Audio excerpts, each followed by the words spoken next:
مبدئيا كده سيدنا محمد قال من غشنا فليس منا، وكلنا عارفين منذ نعومة أظافرنا إن الغش حرام، بس برضو الناس بتعمله.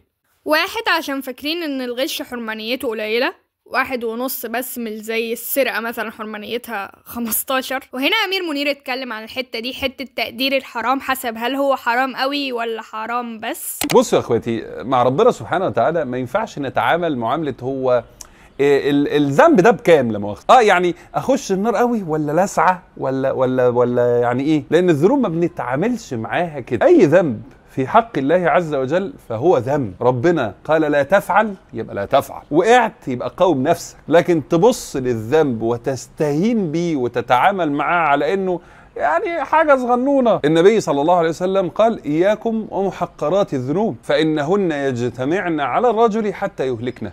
2 عشان كله بيعمل كده، بس بما إننا بنعبد ربنا مش بنعبد بشر فده غلط. وللأسف الموضوع نورمالايز كالجحيم، يعني كمية الميمز اللي عن الغش وكأنه هو الطبيعي واللي مش بيغشش هو بخيل ومش جدع.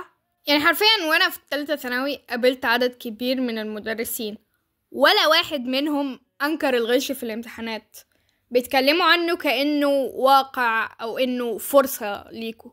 3 عشان الجدعنة والوقفة جنب الصاحب والعيش والملح بلا بلا بلا. فأنا عملت مقابلة مع مراهق طائش جينزي جيل اليومين دول، وهو ده كان رده: لو مش عايز تغشش وفي نفس الوقت تفضل الصاحب الجدع عادي، تعمل ايه؟ هو انت مصدقه حوار ان انت لو ما غشتنيش انا مش هو صاحبك؟ العيال بيفضلوا، ممكن واحد يجي يبص رجلي في الامتحان بعد الامتحان بيقول لها يلا نخرج بطيخ اي حاجه. مفيش حاجه اسمها كده. لا بس يعني انا ببقى لو واحدة جنبي عايزة تغش مني وحالتها صعبة وهتسقط ومش عارفة ايه، مش ببقى عارفة اقول لها ايه، انه انا كده كده مش هغششك يعني. لا هو كاولاد الولاد مش فارقه معاهم. انا عندي واحد صاحبي كتب في امتحان الانجليزي اي لاف فوفو. لا مش الانجليزي، امتحان الالماني اي لاف فوفو. يعني دي مش بتكون مشاكل مع الاصحاب. انت عارفه مين فوفو؟ مين؟ واحد صاحبنا اسمه فهد. فمن الاخر اللي بيغش ملوش سبب يخليه يغش غير انه مكسل يذاكر، ودي حاجة غير مسؤولة بالمرة، او انه بيغش كاستثمار عشان لما يتزنق، ودي حاجة مستفزة. الفكرة ان الغش نفسه حاجة غير منطقية، يعني بتعرض نفسك لخطر انك تسقط في المادة في بعض الجامعات اللي بيركزوا، ولو ما اتمسكتش فانت هتاخد معلومة مش عارف اصلا ايه مدى صحتها. وفي مشكلة مأساوية، هي ان اي حد من الاقلية للأسف اللي مش بتغش طول الوقت حاسس نفسه مظلوم، بالاخص الامتحانات اللي بتبقى مهلكة او لو مادة مثلا هتسقط فيها، وفي مليون عذر واختبار هتلاقي فيهم ان الغش هو الخيار المنطقي. بس مش هي دي الطريقة اللي المفروض نكون عايشين بيها. يعني الطبيعي ان الواحد بيكون متقي ربنا وبيسعى وبيجتهد، واي نتيجة هي مش بين ايدينا. مش يمكن لما ما تغشش تشيل المادة وتضطر تنزل سمر كورس وانت في الطريق تقابل واحد غني قرر يكتب لك ورثه؟ يعني ده احتمال وارد. هي دي فكرة الارزاق عامة، وسوري على الخيال الواسع، بس يعني الموضوع كاريزماتيك قوي انك تكون مش بتغش. المشكلة الأساسية مع الغش مش إن الدكتور هيتخرج غاشش نص الجسم اللي فوق، أو إن الطلبة هتنجح على حساب طلبة تانية، لأن دي حاجات محلولة عادي. بس المشكلة في عقلية الغش نفسها.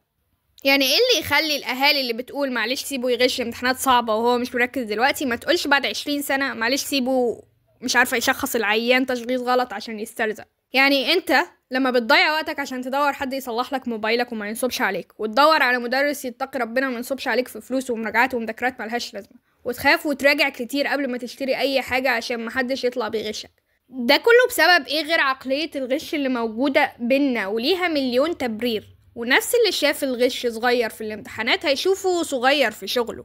طبعا صعب قوي تلاقي احصائيات او ارقام واضحه عن الدول اللي طلابها بيغشوا، عشان مش كل الطلبة بتعترف، والعقوبات اللي الدول بتعملها مش لازم تكون بتطبقها على الكل، فالعقوبة نفسها مش دليل. بس كان في بوست على ريدت بيتكلم عن الغش وناس من كل دول العالم بتجاوب. المشترك بين إجاباتهم إن في أغلب دول أوروبا تقريبا مفيش أي غش في الامتحانات الكبيرة، عشان العقوبة بتبقى كبيرة قوي. وده شيء مغزي قوي لينا الصراحة، لأن هما ماشيين كويس ومتقدمين علشان القوانين الصارمة اللي هما ماشيين عليها، واحنا عندنا قوانين صارمة ومن ربنا بس احنا مش ماشيين عليها عشان ما فيش عقوبة بما فيه كفاية ان هي تخلينا نمشي عليها. يعني ده مثلا بيقول اقل حاجة هتحصلك لما تغش في ألمانيا ولا ايه دي، بالجيوم انك تعيد الامتحان، واكتر حاجة هتتفصل لمدة 2 سنين. فالسؤال المهم هنا، هل الغش هيودينا في داهية؟ هيودينا كلنا في داهية؟ يعني ده واحد على ريدت بيقول لا أثق في أي حد من مصر، وأعتقد كل الناس كده. خد عندك بقى تداعيات ده: تفشي الظلم والفساد والمحسوبية وقلة جودة منتجاتنا، تعاملنا مع بعضنا أسوأ من تعاملنا مع الغريب. والمشكلة مش إن دي مشكلة مصر بس دي مشكلة شرق أوسط بكمله. احنا ناس معروفين في العالم كله بعدم الأمانة ما عدا أهل الشام بصراحة، مش عارفة ازاي طلعوا محترمين كده. المهم لنفترض مثلا المشكلة في البلد، ليه الشرق الأوسط لما بيسافر برا بيبقى بنفس الأسلوب؟ دايما الجهل أو اللي ما عندوش ضمير أو اللي مبهدل هدومه في معظم الأوقات بيبقى شرق أوسط أو باكستاني أو هندي. أنا مش عارفة لو الكلام ده صح ولا غلط، مش عارفة ايه مدى مصداقية الكلام ده، بس هو كلام بيوجع بصراحة. وبس هنا يكون الفيديو للأسف الشديد خلاص. طبعا مثلا الدحيح بتاع الفصل اللي هو الاول على الفصل هو قاعد جنبي اصلا، فاللي هو لو هو خلاص سؤال واحد اللي هينجحه اللي هيخليه يجيب 100% مش عارفه، ممكن ياخده من حد عادي، ما هو ما عندوش مشكله. ياخده من حد وانت قاعد جنبه؟ ايوه.